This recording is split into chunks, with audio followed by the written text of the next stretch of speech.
The latest. Thank you for your love and support. I appreciate you all. For decades, the standard playbook for international relations in West Africa looks exactly like this. Western capitals or global superpowers dictated the terms and African nations were expected to simply nod, sign on the dotted line and accept the role of junior partners.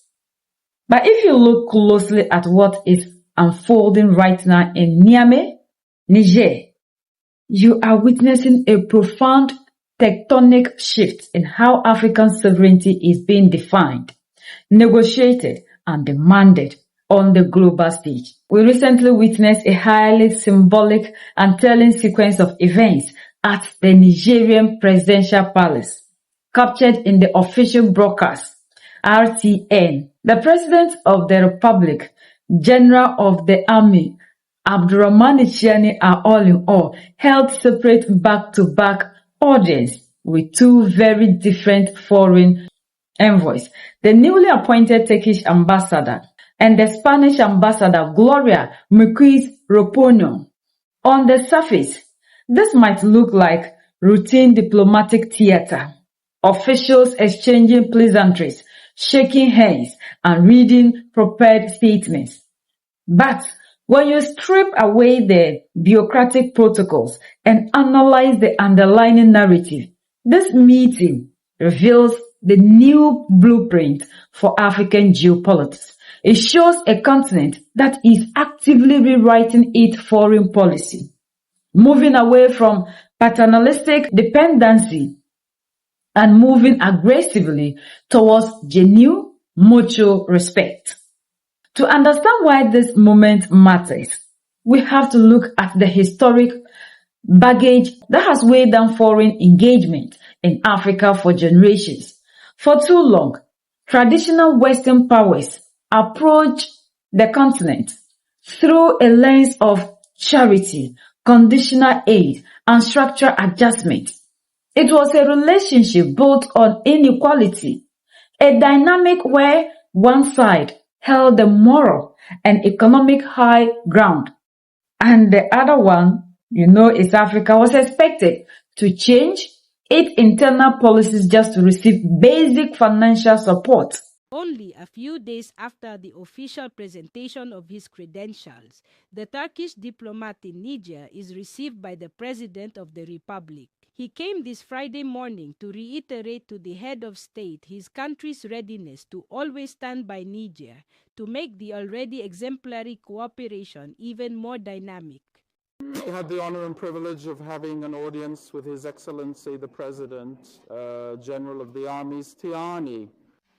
Today, we have a cooperation with Niger that dates back to the Ottoman era, which has historical depth. We were able to discuss current issues that will allow us to bring our two nations closer together. Scientific special importance is given to Niger and the AES countries. In the current context in which they find themselves, our authorities are ready to cooperate, to strengthen relations in economic, cultural, and educational fields. And we were able to discuss all these subjects to advance our relations for the benefit of our two peoples. Received a few moments later, the ambassador of the Kingdom of Spain to Niger, Mrs. Gloria Ropun, also said she came to discuss cooperation, a cooperation that is thriving and continues to prove itself in various fields. We held a very good meeting, very successful, and especially focused on strengthening Spanish-Nigerian cooperation, which has never been interrupted. On the contrary, Spain has strengthened, the Spanish embassy has strengthened, our cooperation has increased in the interest of Niger and the Nigerian population. It was since before the arrival of the Spanish embassy in 2008 that the cooperation was already very strong. Since the 2000s, our cooperation has developed for the benefit of the Nigerian population. Health, education, training, youth employability, women's empowerment, and culture. These are among other areas where Spanish cooperation is involved here in Niger. And this meeting allowed the Spanish diplomat to reiterate her country's commitment to work even more alongside the authorities for the well-being of the population. Finally, note that it was in the presence of the Minister of Foreign Affairs, Bakaria Usangari, the Minister Director of the Cabinet, the President of the Republic, Dr. Boubacar Soumana, and the President's Advisor on Strategic and Diplomatic Issues, Ilo Adali, that these two meetings, which provided an overview of Niger-Turkey and Niger-Spain cooperation, took place. What Niger is demonstrating right now is that the era of that imperial gaze is officially over. By stepping onto the international stage as an equal sovereign entity, Niamey is sending a clear message to the world. African nations are no longer passive recipients of foreign policy. They are active architects of their own destiny. When you look at the presence of top-tier Nigerian leadership during these meetings, including Foreign Minister Bakar Yao Sangari, the President Chief of Staff Dr. Boubacar Soumana, and Strategic Advisor Alu Adani, it becomes clear that this is not casual dialogue. Niger is treating these diplomatic engagements with the highest level of strategic security. They are signaling to foreign capitals that every partnership will be measured against one non-negotiable metric: absolute respect for Nigerian sovereignty. This is a massive geopolitical detail. The AES, comprising Mali, Niger, and Burkina Faso, represents a revolutionary collective security and political pact born of a desire to break away from Western-dominated regional blocs like ECOWAS. By explicitly validating the AES, Turkey is recognizing the legitimacy of this new self-determined African geopolitical bloc.